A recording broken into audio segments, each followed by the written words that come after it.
Bem, quero cumprimentar os irmãos na graça e na paz do Senhor Jesus Cristo. E cumprimentar também aqueles que estão assistindo pela internet, tanto aqui, pessoal daqui de Boston, quanto das famílias que estão assistindo no Brasil, pessoal da Igreja Assembleia de Deus Betel, etc. Graças a Deus por essa oportunidade, por podermos prosseguir no estudo da Palavra de Deus, nesse projeto Toda a Escritura. Então vamos tomar as Bíblias e vamos abrir em Gênesis capítulo 3, para darmos prosseguimento ao estudo da Palavra de Deus, focando no tema o grande fracasso e o raio de esperança. Gênesis capítulo 3, ele fala da queda do homem. É o capítulo que descreve a entrada do pecado no mundo, como caíram nossos primeiros pais e como nossos representantes, nós caímos junto com eles. Esse capítulo nos ensina que Deus tem padrões bem definidos, com bondade, amor e graça, mas que Ele exige obediência. E que o ser humano tem capacidade, tem livre-arbítrio para obedecer ou desobedecer. Ele tem discernimento, mas ele também tem responsabilidade. E se ele desobedecer, ele vai ter que arcar com as consequências de seus atos, sem poder culpar a ninguém, nem mesmo o diabo. Então, vamos fazer a leitura do capítulo, dessa vez lendo alguns trechos e depois a gente faz comentários. Vamos ler primeiramente dos versículos 1 a 7.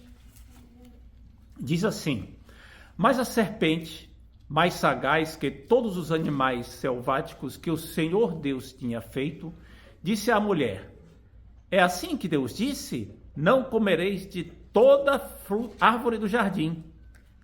Respondeu-lhe a mulher: Do fruto das árvores do jardim podemos comer, mas do fruto da árvore que está no meio do jardim, disse Deus: Dele não comereis, nem tocareis nele, para que não morrais.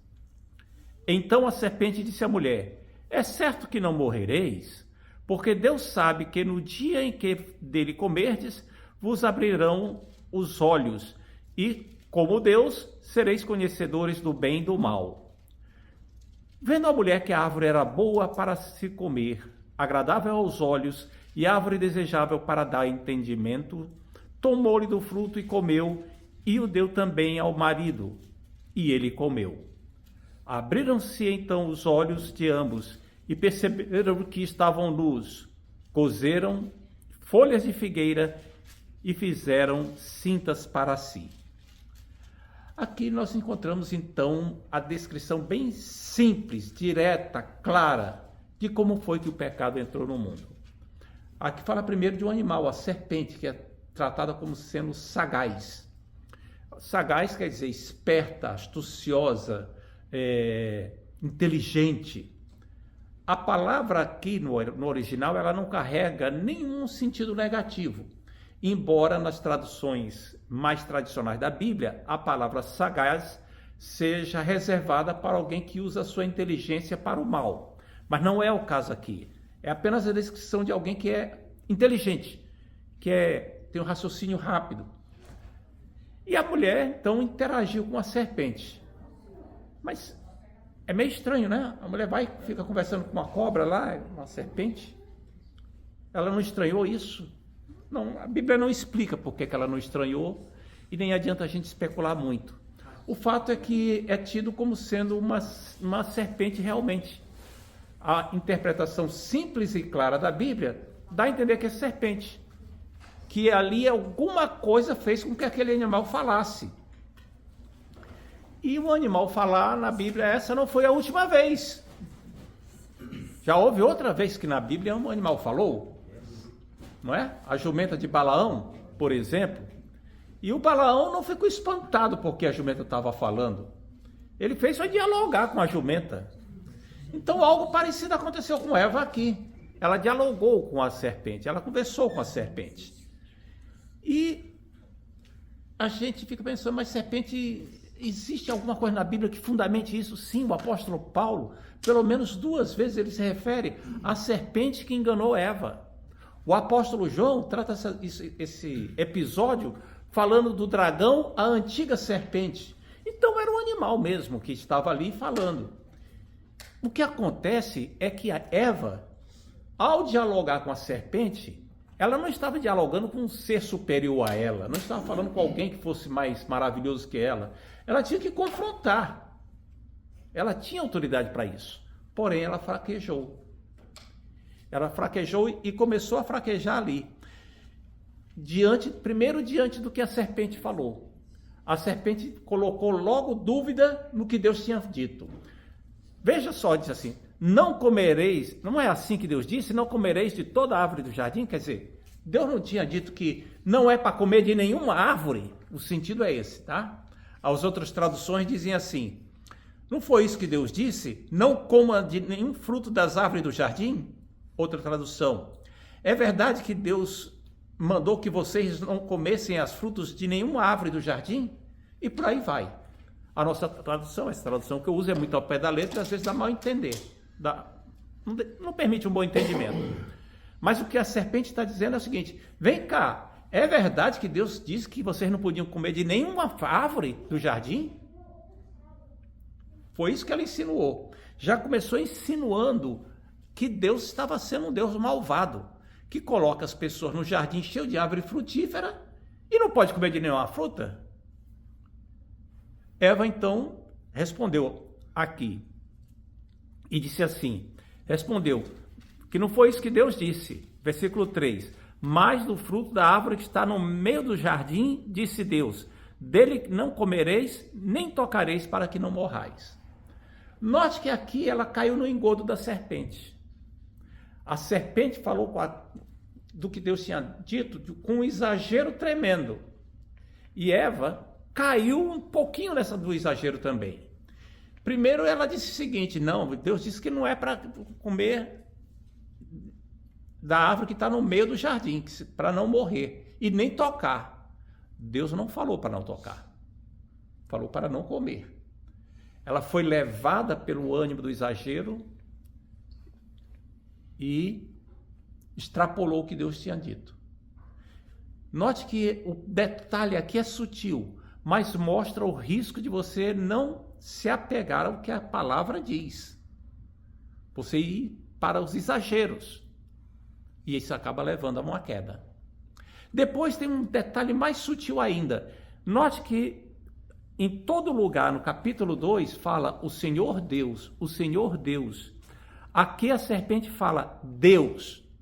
E a Eva fala Deus. Qual é a diferença? Não é tudo Deus? Para nós não tem tanta diferença, mas para eles tinha. Lembram que a gente comentou aqui que Deus é um título genérico para a divindade. Porém, o Senhor é um título que é empregado para o Deus que faz aliança com o ser humano. Para o Deus que convive com o ser humano, que se relaciona com ele. A serpente não quis mencionar Deus como alguém que se relaciona com o ser humano. E Eva, ao repetir o que a serpente falou, repetiu apenas Deus. Também não se referiu ao Senhor como alguém que se relaciona com o ser humano. Uma divindade, alguém que está lá, não alguém que se relaciona comigo. São pequenos detalhes que vão contribuindo para minar a força espiritual da pessoa e faz com que ela tenha uma percepção errada de quem é Deus, do amor de Deus, da bondade de Deus e facilita cair no pecado, cair na tentação. O detalhe interessante é que essa manipulação da palavra de Deus é uma arma muito antiga que o diabo usa e continua usando hoje. E ele tentou usar também contra Jesus, quando citou para Jesus o Salmo 91. Falando assim, não está escrito que aos seus anjos dará as ordens a seu respeito. Tentou manipular a palavra de Deus para fazer Jesus pecar. Temos que ter firmeza no que a palavra diz, no que a Bíblia diz. Respondeu-lhe a mulher, já lemos, então versículo 4 e 5, o diabo continua falando, é certo que não morrereis, porque Deus sabe que vocês no dia que comerem serão semelhantes a ele. O que ela está ensinando aqui? Ela, a serpente, ou seja, o diabo, por trás da serpente. Deus é um Deus mesquinho. Deus é um Deus egoísta, que não quer o melhor para vocês, não quer que vocês tenham entendimento, não quer que a mente de vocês se abram, porque senão vocês vão ficar sendo igual a eles. E ele não quer isso. Colocando dúvida na cabeça das pessoas sobre quem é Deus. Hoje ainda acontece isso. Muita gente não se reconcilia com o Senhor, muita gente está fora da igreja, muita gente fica fora dos caminhos do Evangelho porque fica achando que Deus é cruel, que Deus é isso, é ruim, porque é que Deus deixou acontecer comigo, e por aí vai. E o diabo jogando dardos inflamados, né, na mente da pessoa. E diz assim, quando diz que, porque Deus sabe que no dia que comer se abrirão os olhos e sereis conhecedores do bem e do mal, sereis como Deus. Aqui está a essência da tentação. A essência da tentação não foi comer o fruto. Essa não era a essência da tentação. Era apenas o meio para ela se consumar. A essência da tentação é: queira ser igual a Deus. Deseje conhecer o bem e o mal. Essa é que era a essência da tentação. Lembre que é um costume hebraico se referir a um todo de alguma coisa citando os extremos. No princípio criou Deus os céus e a terra. Estão lembrados disso? Quer dizer, criou todo o universo. De Dan até Berseba e por aí vai. Conhecer o bem e o mal significa conhecer todo o universo moral, de certo e errado, de bom e ruim, do bem e do mal que existe. Conhecer tudo, a ponto de você ter autoridade, ter capacidade de determinar o que é o bem e o que é o mal. E só Deus tem essa capacidade. Só Deus tem esse poder. E o ser humano agora estava sendo tentado para ser igual a Deus. E aí, o meio para conseguir ser igual a Deus, dizia a serpente, é você comer do fruto. É você desobedecer. E Eva, então, está aqui na iminência. E aí ela vai e olha para o fruto, acha que o fruto é gostoso, acha que o fruto é bonito, e devia ser mesmo, agradável, e aí toma e o dá ao seu marido. É interessante que a gente percebe que 3 coisas aqui. Vendo que era boa para comer, agradável para os olhos e desejável para dar entendimento. Vamos comparar isso daí com o que tem em 1 João 2,16. Diz assim 1 João 2,16. Porque tudo que há no mundo, a concupiscência da carne, a palavra concupiscência significa um desejo intenso, tá? A concupiscência da carne, a concupiscência dos olhos e a soberba da vida não procede do Pai, mas procede do mundo. São 3 coisas, então, que estão envolvidas aqui num sistema que contribui para desobedecer a Deus. Aquilo que os olhos desejam muito, que desperta paixão na gente e faz com que a gente se sinta melhor, poderoso, legal. Essas 3 coisas são etapas para o pecado. Aconteceu com Eva. Ela disse que árvore boa para comer, agradável aos olhos, desejável para dar entendimento. E quando você começa a olhar na Bíblia, através da palavra de Deus, você vai vendo que há um padrão que se repete sempre assim. Aconteceu com Eva, aconteceu com os antediluvianos. Lá no capítulo 6 de Gênesis, que diz que os filhos dos homens, os filhos de Deus, vendo que as filhas dos homens eram formosas, tomaram para si mulheres, de todas que lhe agradaram. Ou seja, vendo, tomaram as mulheres. A mulher de Potifar, lá em Gênesis 39, aconteceu depois dessas coisas que a mulher do seu senhor pôs os olhos em José e lhe disse: deita-te comigo. Mais uma vez, vendo. Note que aqui há uma prevalência, uma predominância dos sentidos. Essas pessoas, Eva, os antediluvianos, a mulher de Potifar, estão se guiando pelos sentidos, por aquilo que vai dar uma satisfação imediata. Acã, depois da tomada de Jericó, que ele escondeu alguma coisa lá, e Josué foi confrontado depois da derrota diante de Ai. E aí, o que é que aconteceu, Acã? O que é que você fez? Por que é que você pecou? E ele respondeu: quando vi os despojos de uma boa capa babilônica e 200 ciclos de prata e a barra de ouro de peso de 50 ciclos, cobicei-os e tomei-os para mim. Vi, cobicei e tomei. Sansão, a Bíblia diz que Sansão foi a Gaza, viu a prostituta Dalila e quis ficar com ela. Davi, de tarde levantou-se Davi do seu leito e andava passeando no terraço da casa real. Dali viu a mulher que estava tomando banho e era muito formosa, então enviou Davi mensageiros que a trouxessem, e ela veio e deitou-se com ela. Viu, desejou e tomou-a. Esse padrão acontece muitas vezes na Bíblia e acontece nas nossas vidas também. A gente fica sendo tentado por coisas que nos atraem. A nossa cobiça fica despertada. Isso pode ser na área de sexo, na área de riqueza, na hora de emprego, na hora de diante de um cargo ministerial, de um cargo público, seja onde for, a sequência é a mesma. Por isso é que Tiago diz assim: cada um é tentado por sua própria cobiça, quando esta o atrai e seduz. Então a cobiça, depois de haver concebido, a cobiça ficou grávida dentro da pessoa, né? Aí vai e concebe, dá a luz ao pecado. E o pecado gera a morte. Essa é a sequência normal do pecado, aconteceu com Eva e com tantos outros. Agora, quando você olha para a Bíblia, você encontra também o exemplo de Jesus. Lá no deserto, Satanás tentou Jesus da mesma maneira. Fez com que ele visse os pães, quisesse transformar os pães. Olha os reinos deste mundo, mostrou todos os reinos do mundo. Se eu darei tudo para você, se prostrado.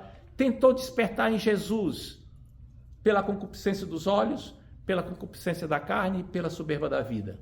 Mas, ao contrário de Adão, Jesus resistiu.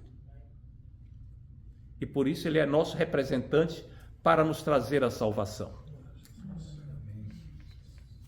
A lição que fica aqui é o enorme perigo de nós nos guiarmos pelas sensações, pelo desejo imediato. Criança não tem controle sobre isso. Criança não tem controle. Uma criancinha, ela quer uma coisa, ela quer. Ela não é capaz de esperar. Ela não aprendeu a se dominar ainda. Mas adultos, a tentação vem e muitas vezes ele cede. E não deve ceder, não é para ceder. Ele tem que aguentar, tem que superar. Para isso é que nós contamos com a presença do Espírito Santo, para vencer as tentações. O final do versículo 6 diz que a mulher tomou o fruto, comeu, e deu também ao seu marido, e ele comeu. Aqui aconteceu o grande fracasso de Adão, e o grande fracasso de toda a humanidade que estava ali representada por Adão. Foi a grande derrota, o grande fracasso. Adão tinha sido colocado no jardim do Éden para o cultivar e guardar, e ele fracassou. Ele deixou a serpente triunfar naquela iniciativa. Adão tinha recebido de Deus uma determinação simples: pode comer de todas as árvores, menos daquela. E ele fracassou. É interessante que a gente fica pensando, mas por que Deus colocou essa árvore lá para servir de tentação? Se Deus não colocasse alguma coisa para testar a obediência de Adão, Adão seria apenas um robô, uma máquina que não tem escolha. Quando existe a impossibilidade de pecar e a pessoa não peca, ela não está vencendo o pecado. Ela apenas não tinha condições de pecar. Adão tinha que ter liberdade para desobedecer. Por quê? Para que o amor dele por Deus tivesse valor. Sabe o cachorrinho que fica abanando o rabo quando o dono chega em casa? Por que ele fica abanando o rabo daquele jeito todo felizinho? Porque ele sabe que vai receber alguma coisa em troca. Ele desenvolveu afeto. Ele não ama o seu dono espontaneamente. Deus não nos trata como cachorrinhos amestrados, educados. Nós temos a liberdade para desobedecer. Só assim é que o nosso amor por Deus tem valor. Só assim, quando você aceita o chamado de Deus, tem valor. Porque você tinha liberdade para não ir, para não aceitar. Aqui a gente vê então uma coisa que o fracasso de Adão, diante daquilo que recebeu, da incumbência que recebeu. E é interessante a gente notar que aqui entrou o pecado no mundo. Mas a palavra pecado não está aqui. A palavra pecado só vai aparecer com esse termo mais adiante. Aqui aparece porque desobedeceste, porque comeste da árvore que eu disse para não comer. Existe apenas a questão da desobediência. O pecado é descrito, mas ele não recebe esse nome. Mas quando você vai ver a Bíblia, tanto no hebraico quanto no grego, as palavras que são usadas para se referir a pecado, são mais usadas para se referir a pecado, significam errar o alvo, não atingir o objetivo. E foi exatamente o que aconteceu com Adão. E é exatamente o que acontece conosco quando nós também fracassamos em fazer aquilo que Deus espera de nós. Nós não atingimos objetivos. Ficamos aquém daquilo que Deus espera. Por causa da queda de Adão, o propósito de Deus agora para nossas vidas é impossível ser atingido por nossas próprias forças. Não conseguimos mais. Adão conseguia. Adão conseguiria se manter santificado. Adão conseguia, se quisesse, atingir o padrão de Deus. Mas ele fracassou. Ele fracassou. Por causa disso, o pecado entrou no mundo. E quando o pecado entrou no mundo, o pecado não entrou nas árvores ali, naquelas pedras. Não, o pecado entrou inclusive em Adão. Adão ficou contaminado pelo pecado. Ele agora era um fracasso ambulante. Um fracasso ambulante. Alguém completamente sem capacidade de cumprir a vontade de Deus, de atingir aquilo que Deus espera das pessoas. Um derrotado. Esse era o estado de Adão. E é interessante quando a gente lê aqui que diz assim: e deu ao seu marido e ele comeu. Algumas traduções dizem assim, que estava ao seu lado, porque a forma menos literal, menos ao pé da letra, mas que dá a entender na língua original, é que ele estava ali do lado. E por que Adão não falou nada? Eva, sai dessa, Eva, não entra nisso. Está repreendido, o serpente, vai. Ele não sabia para onde ir ainda, não tinha o inferno ainda. Mas sai daqui, vai para fora do Éden. Por que Adão ficou calado? E isso é uma coisa que engasga aqui, na goela dos homens, na garganta dos homens. Homens que ficam em silêncio quando suas esposas ou suas famílias são assediadas pelo mal. O silêncio de Adão deixou que Eva fosse envolvida. O silêncio de Adão. Ele fracassou ali. E também tem uma outra coisa. A reação dele de apenas comer o fruto dá a entender que talvez ele já estivesse amadurecendo a vontade de comer do fruto também. Até aí não tem problema. Ele ser tentado para comer do fruto não era pecado. Lembre disso. A tentação não é pecado. Jesus foi tentado. O pecado foi ele desobedecer.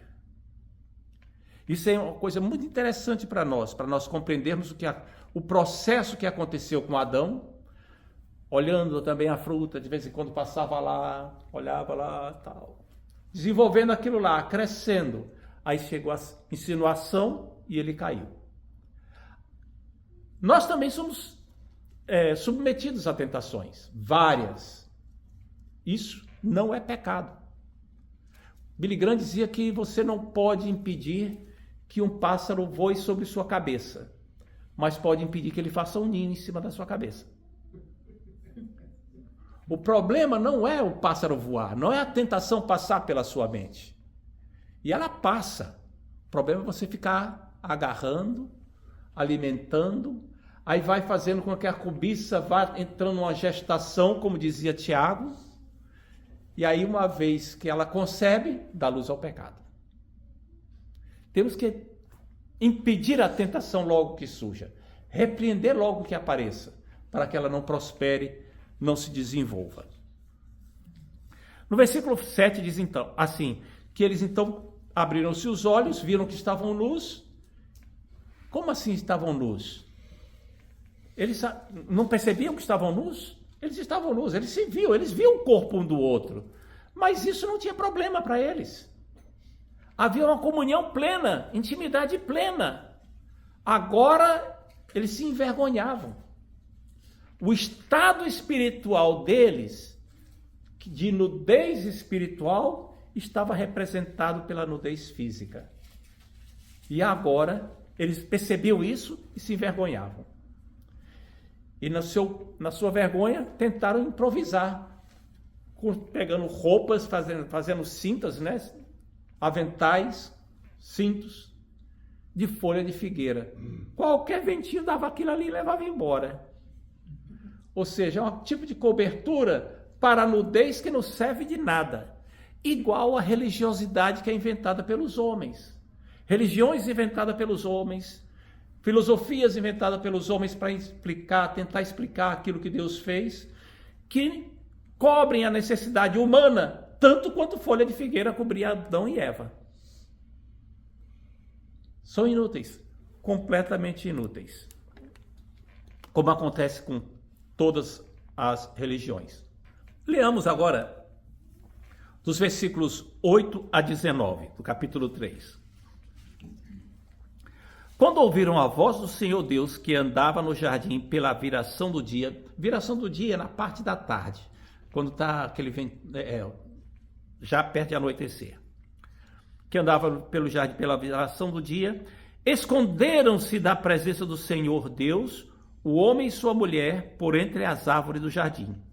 E chamou o Senhor Deus ao homem e lhe perguntou: onde estás? Ele respondeu: ouvi a tua voz no jardim, porque eu estava nu e tive medo, e me escondi. Perguntou-lhe Deus: quem te fez saber que estavas nu? Comeste da árvore que te ordenei que não comesses? Então disse o homem: a mulher que me deste por esposa, ela me deu da árvore e eu comi. Então o Senhor disse à mulher: que é isso que fizeste? Respondeu a mulher: a serpente me enganou e eu comi. Então o Senhor disse à serpente: visto que isto fizeste, maldita és entre todos os animais domésticos, e o és entre todos os animais selváticos, rastejarás sobre o teu ventre e comerás pó todos os dias da tua vida. Porém, inimizade entre ti e a mulher, entre a tua descendência e o seu descendente. Este lhe ferirá a cabeça e tu lhe ferirás o calcanhar. E a mulher disse: multiplicarei sobremodo os sofrimentos da tua gravidez, em meio de dores dará luz a filhos. O teu desejo será para teu marido e ele te governará. E a Adão disse: visto que atendeste à voz da tua mulher e comeste da árvore que eu te ordenara, não comesses, maldita é a terra por tua causa. Em fadiga obterás dela o sustento durante os dias da tua vida. Ela produzirá também cardos e abrolhos, espinhos, né? E tu comerás da erva do campo. No suor do teu rosto comerás o teu pão, até que tornes a terra, porque delas foste formado. Porque tu és pó e ao pó tornarás. Aqui então tem o desdobramento da desobediência do homem, entrou a pecado no mundo. A gente tem que compreender que essas perguntas que Deus está fazendo aqui são meramente retóricas. Ou seja, é uma pergunta que não se espera que você responda, porque a resposta é clara. Deus sabia o que estava acontecendo, mas ele esperava uma confissão da parte de Adão. Deus estava dando a Adão uma oportunidade de confessar o seu pecado, de buscar em Deus a solução para a enrascada que ele tinha se metido. Vem cá, eu comi daquele fruto que a serpente mandou lá, disse que ia acontecer uma opção de coisa boa, não aconteceu nada, estou me sentindo agora uma pessoa completamente alienada da minha mulher, uma pessoa envergonhada. O que é isso? Deus, por favor, me socorre aí, Senhor Deus. O que aconteceu? Ao invés disso, Adão fugiu. Alimentou o medo. Tentou se distanciar de Deus. E esse foi o primeiro sinal da morte espiritual de Adão e Eva. Porque eles tiveram medo. Deus veio para estar com eles, para ficar gozando da companhia deles, para estar desfrutando do relacionamento com eles, mas eles agora estavam apavorados com medo de Deus, tentando se esconder de Deus. Não tem como, né? Não tem como. Sentiam-se culpados. Aí tem no versículo 9 a pergunta: onde estais? Essa pergunta demonstra duas coisas, bem claramente, né? Primeiro, o homem está perdido. Segundo, Deus está procurando o homem. Então Deus viu ao encontro do homem aqui, foi uma manifestação da graça de Deus. Deus está buscando para salvar. O Filho do Homem veio buscar e salvar o que se havia perdido, disse o Senhor Jesus Cristo. Irmão Luciano, sua pergunta. No caso, se Adão e Eva, se eles dissessem, na hora que Deus perguntou para eles, se eles assumissem a culpa, provavelmente não entraria para o pecado, amém? Não poderia haver um perdão apenas de Deus. Não poderia haver apenas um perdão. O que mudaria ali, por que não? Porque o pecado exige uma expiação. O pecado não pode ser perdoado sem que tenha sido pago. O pecado não é equivalente a um pisar no pé. Que você diz, não tem problema não, você que foi sem querer, eu te desculpo e fica por isso mesmo. Não. O pecado é uma nódoa muito grande, é uma coisa muito séria e exige um pagamento. O que aconteceria é que Deus iria providenciar algum tipo de remissão, que trouxesse uma graça para que Adão e Eva não recebessem a maldição que receberam. Teria havido algum tipo de remédio que Deus iria providenciar ali. Obrigado pela pergunta, muito interessante essa pergunta.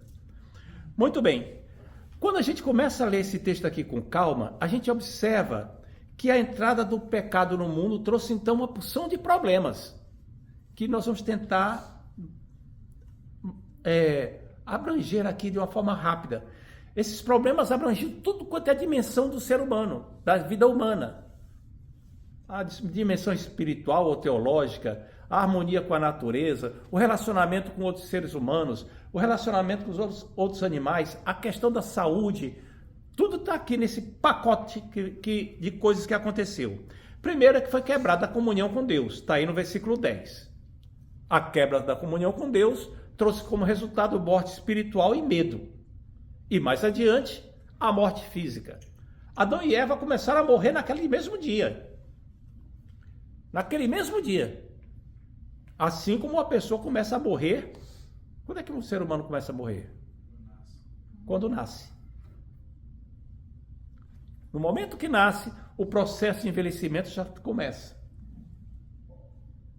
Nós trazemos agora a marca da morte.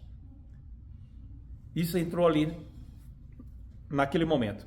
Nos versículos 14 e 17 fala de maldição, que trouxe crise ecológica, animais violentos, natureza selvagem, toda espécie de coisa ruim no meio da natureza, porque tudo ficou amaldiçoado. A Bíblia diz que toda a criação geme, aguardando a manifestação dos filhos de Deus. No versículo 15 fala também de inimizade. A inimizade existe em tudo quanto é região, dentro das famílias, entre partidos políticos, governos, até dentro da igreja, ministérios. O melhor lugar do mundo, ainda assim é imperfeito, é a igreja. Não existe lugar nenhum melhor do que a igreja. E nós somos testemunho de como a igreja tem problemas. Por causa do pecado. No versículo 16 fala de dor e sofrimento. Fala também no versículo 16 de ser dominado por desejo. Ou seja, a partir daqui, o ser humano passou a confundir desejo de paixão, de carnalidade com amor. Uma pessoa que diz que está tremendamente apaixonado, está amando, na verdade só está com desejo físico, como aconteceu lá com Davi, a mulher de Potifar, Amnon e Tamar, etc. No versículo 17 fala de fadiga para obter o sustento. No versículo 18 fala de espinhos. No versículo 19 fala de suor como consequência do sofrimento. Suor agora não seria mais apenas a transpiração. A transpiração é um fator, é um ato, uma questão biológica que faz parte do bom funcionamento do nosso corpo, para refrigerar as células do corpo. Nós ficamos transpirando o tempo inteiro. Quando a transpiração é excessiva, a gente nota que aí vira suor, não é? Mas transpirar, a gente transpira o tempo todo. Por isso é que depois de algumas horas se sente sede, mesmo que não tenha suado, mesmo no ar-condicionado. Mas agora, o suor passou a ser uma característica de um estado de sofrimento. Tanto é que a pessoa, quando está sentindo uma dor muito intensa, ela sua. Ela fica transpirando tão forte que ela sua. Chega a molhar a roupa de suor. E finalmente, no versículo 19, fala de uma última consequência, a morte. Muita desgraça aconteceu no mundo por causa do pecado. Porém, ao falar sobre esse assunto, Deus, em sua graça e misericórdia, diante do grande fracasso humano, ele acendeu um raio de esperança. E ele diz assim lá no versículo 15, que da semente da mulher nasceria da sua descendência, que feriria a cabeça da serpente, ou seja, esmagar, matar, né? E esta lhe feriria o calcanhar. Esse versículo aqui, muito antigamente, os judeus sempre encararam como uma promessa de que um dia viria um Redentor que iria trazer algum tipo de salvação, de algum tipo de alívio para a questão do pecado. Depois que Jesus Cristo veio e cumpriu esse versículo aqui, ele foi ferido no calcanhar porque foi levado para a cruz. Mas lá na cruz ele triunfou sobre o mal. E ali ele derrotou as potestades malignas. Na cruz, ali ele esmagou a cabeça da serpente.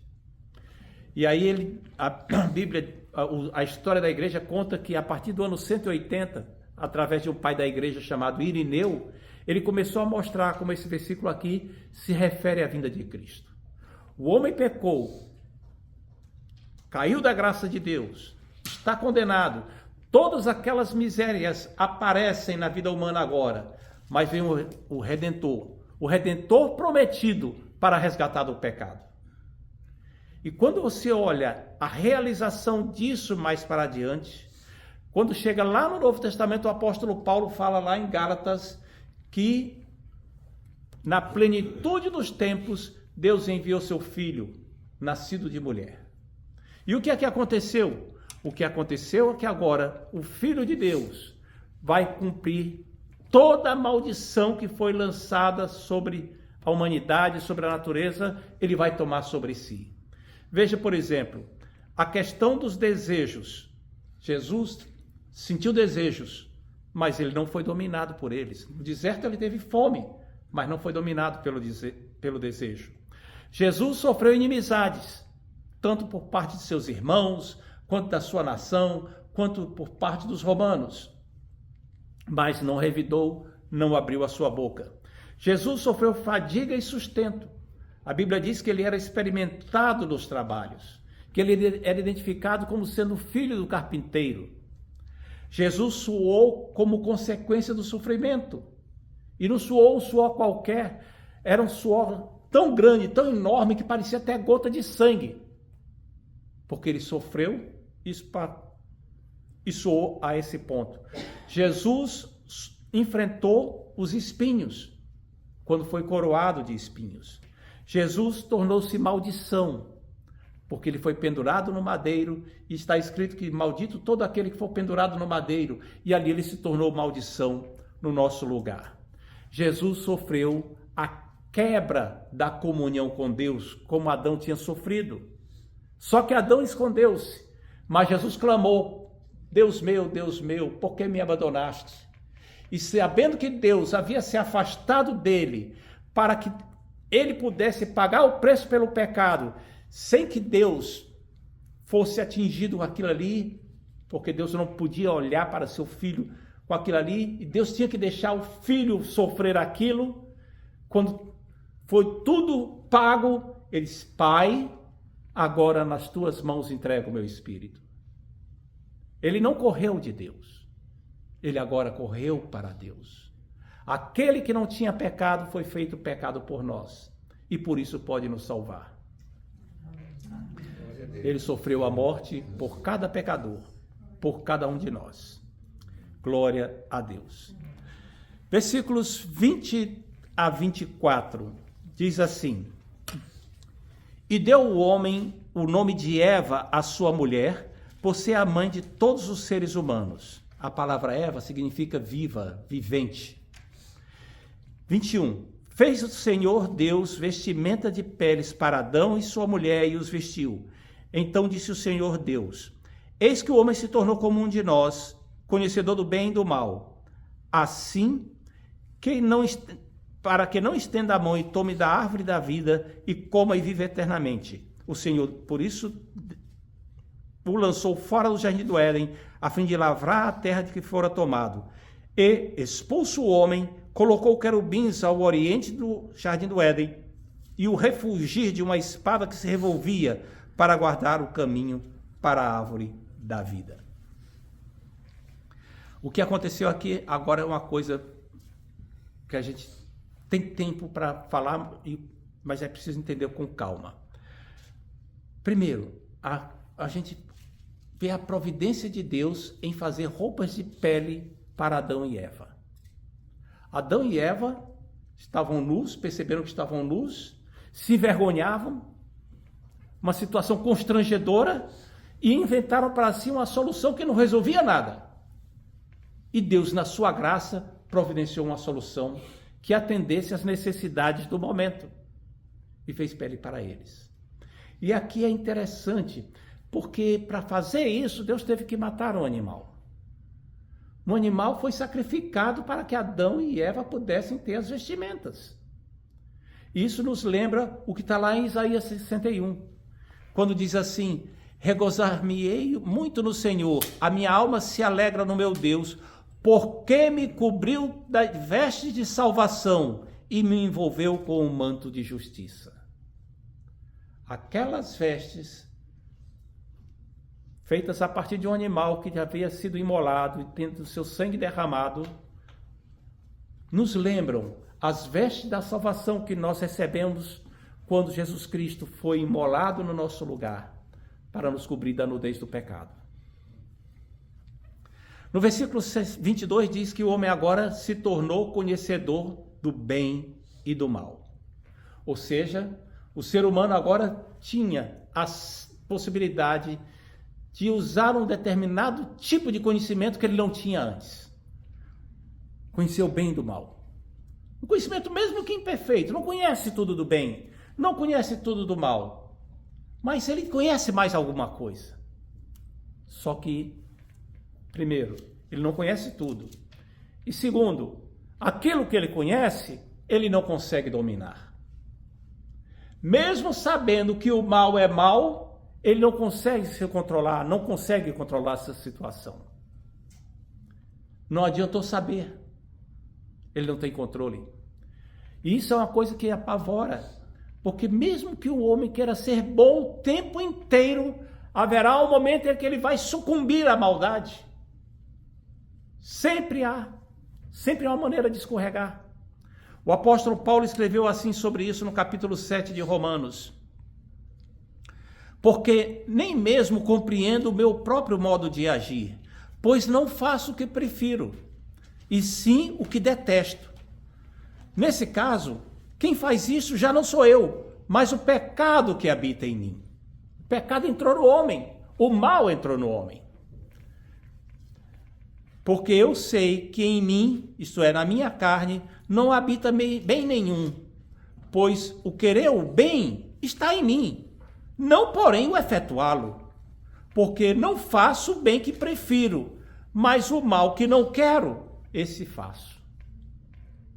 O ser humano agora é derrotado, completamente derrotado, porque ele está vendido ao pecado. Ele se vendeu ao pecado. O pecado domina. Mas a esperança é que no final disso aqui, o apóstolo Paulo diz assim, mas graças a Deus por Jesus Cristo, que nos dá a vitória. Graças a Deus pelo dom inefável, que nos livra da morte. Temos a vida em Cristo. Nós, agora que estamos em Cristo, não somos mais escravos do pecado, porque nós somos novas criaturas. Se alguém está em Cristo, nova criatura é. E em nós habita o poder do Espírito Santo que nos capacita a vencer o pecado. Glória a Deus. E diz mais. E o Senhor, lá no versículo 23 e 24, diz que Deus lançou o homem fora do jardim do Éden para que ele não comesse da árvore da vida. O lançou para fora. Colocou lá 2 querubins para guardarem o caminho para a árvore da vida. Ainda colocou o refulgir de uma espada que estava andando lá. Ninguém sabe explicar direito o que é isso. Não diz que era uma espada, era o refulgir de uma espada. Era alguma coisa que parecia uma espada. Ou seja, o caminho da árvore da vida estava bem guardado pra caramba. Não era para ter chance nenhuma de chegar lá. Deus botou Adão e Eva para fora do jardim e bloqueou completamente o acesso à árvore da vida. E isso não foi crueldade. Pelo contrário, isso foi uma manifestação da graça de Deus. Porque se Adão e Eva agora comem do fruto da árvore da vida, eles iam continuar vivendo sem nunca morrer. Em pecado, em tristeza, em dor. Antes de pecar, eles poderiam comer da árvore da vida e viver uma vida perene, até o momento em que fosse para sair desse plano aqui e lá para as regiões celestiais. A Bíblia não diz que era o plano de Deus. Mas Adão e Eva não eram imortais, porque a imortalidade absoluta é só de Deus. Adão e Eva não iriam passar pela morte como nós conhecemos hoje. Seria algum outro tipo de coisa que iria acontecer com eles. Mas agora, em pecado, viver para sempre em pecado, atormentado pelas suas lembranças, sem nunca se livrar daquilo, isso seria um inferno. Seria um inferno. E é interessante que esse tema de que a imortalidade seria intolerável, ela não é abordada, esse tema não é abordado só por teólogos, por pessoas que leem a Bíblia. Ele é abordado na literatura também, nos filmes. Deixa eu dizer para vocês o nome de alguns livros aqui, por exemplo. O Imortal, de Jorge Luiz Borges. A Máquina do Tempo, H.G. Wells. O Retrato de Dorian Gray. A Fonte Secreta, que conta a história de uma família que encontrou uma fonte embaixo de uma árvore, que quando bebia a água dessa fonte ficava imortal. A Canção de Scheherazade, de Isaac Asimov. No cinema, filmes como Entrevista com o Vampiro, O Homem Bicentenário, Highlander, O Preço do Amanhã, Adeline Eternamente Jovem, The Old Guard. Todas essas obras, todas elas falam de que a imortalidade, vivendo como nós somos, seria simplesmente intolerável. simplesmente intolerável. Por quê? Essas obras dizem lá assim, que as pessoas que não morrem perdem o sentido da vida, pois sem um fim, nada tem urgência, valor ou propósito.